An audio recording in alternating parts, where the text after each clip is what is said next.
அண்மை செய்தியாக பார்த்து வருகிறோம். தாவேக மாநாட்டுக்கு காவல்துறை அனுமதி வழங்கியிருக்கிறது. விழுப்புரம் விக்கிரவாண்டியில் விஜயின் தாவேக மாநாட்டுக்கு போலீஸ் அனுமதி வழங்கியிருக்கிறது. அண்மை செய்தியாக பார்த்து வருகிறோம். விழுப்புரம் விக்கிரவாண்டிகள் விஜயின் தாவேக மாநாட்டுக்கு காவல்துறை அனுமதி வழங்கியிருக்கிறது. மேலும் விவரங்களோடு இணைகிறார் செய்தியாளர் பாரிகார்த்திக்.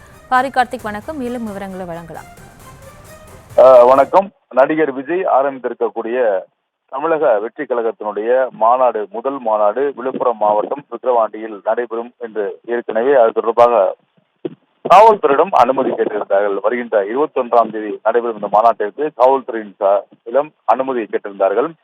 இந்நிலையில் காவல்துறை சார்பில் முதற்கட்டமாக 21 கேள்விகள் முன்வைக்கப்பட்டன. குறிப்பாக இத்தனை பேர் கூடுவார்கள், வாகனம் நிறுத்தும் இடம், உணவு கூடம் மற்றும் எந்த வழியில் வந்து செல்வார்கள், மாநாட்டிற்கு அவர்கள் வருகிற இடம், எந்தெந்த மாவட்டங்களில் எத்தனை பேர் வருவார்கள், அது மட்டுமல்லாது இந்த மாநாட்டில் மொத்தமாக கூடும் நபர்களுடைய எண்ணிக்கை என பல்வேறு விளக்கங்கள் கேட்கப்பட்டது. அடிப்படையில் 21 கேள்விகள் விஜயுடைய தமிழக வெற்றி கழகத்திற்கு காவல்துறை சார்பில் கேட்கப்பட்டது.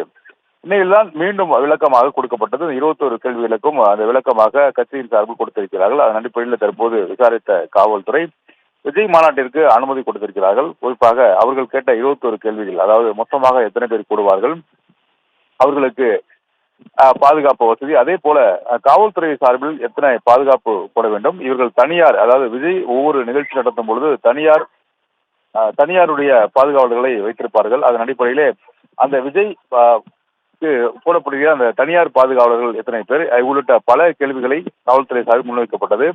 இந்நிலையில் தான் தற்போது அந்த கேள்விகளுக்கு அவர்கள் விளக்கமாக பதில் மனுவாக கொடுத்திருக்கிறார்கள். அதன் அடிப்படையில் தற்போது விஜயுடைய இந்த மாநாட்டிற்கு காவல்துறை சார்பில் அனுமதி அளிக்கப்பட்டிருக்கிறது. 50,000 பேர் கூடுவார்கள் என்று தெரிவித்திருக்கிறார்கள். மாநாட்டை பொறுத்த வரைக்கும் 50,000 பேர் இங்கே கூடுவார்கள் என்று முதற்கட்டமாக அனுமதி அளித்திருக்கிறார்கள். அதே போல வாகனங்கள் எவ்வளவு வாகனங்கள் வந்து சேரும், காவல்துறை அனுமதி உள்ளிட்ட பல்வேறு விஷயங்களை இவர்கள் கோரிக்கையாக வைத்திருக்கிறார்கள்.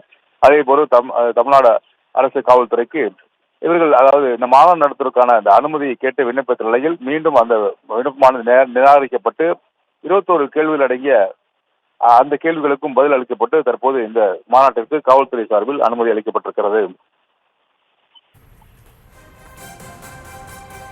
விவரங்களுக்கு நன்றி பாரிகார்த்திக். செய்திகளை உடனுக்குடனும் துல்லியமாகவும் தெரிந்து கொள்ள சப்ஸ்கிரைப் பண்ணுங்க.